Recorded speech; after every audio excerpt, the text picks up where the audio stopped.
კერძს გააქრობდი საახალწლო სუფრიდან?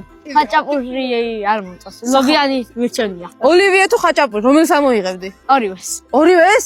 ჩავსვამდი ხინკას და შაურმას. ეხა სწორი არჩევანი გააკეთა ხინკაზე. შაურმას არ ვიცი, მე არ ჩავსვავდი, მაგრამ ხინკას ჩავსვავდი კი. რომელ კერძს გააქრობდი საახალწლო სუფრიდან? ვაჟი არ მიყვარს. საცივი არ გიყვარს ბიჭო? მადა.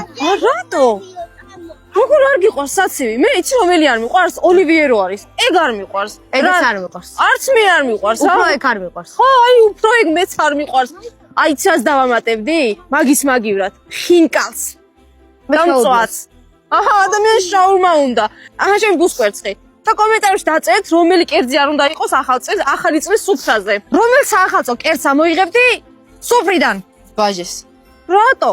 რა გინდათ ამ საცივისგან? რა დაგიშაოთ? ძალიან გემრიელია. ნიგზით, ქართული ნიგზით გაკეთებული. არ მიყვარს. არ გიყვარს? ოლივიე გიყვარს? არა. მე გამოიხე, საცივს რასერჩი, გასო ინდოს, მან ლამაზადებს. მოკლედ, საცივი არ უყვართ ხალხს რა. კომენტარებში დაწერეთ, ვის გიყვართ საცივი. დამიდეკით გვერდში, რომ არ ამოიღონ საცივი სუფრიდან. აჰა, შენ ბუსკვერცხი აიღე. ესეთი მარვლის გმირი ამოვიდა.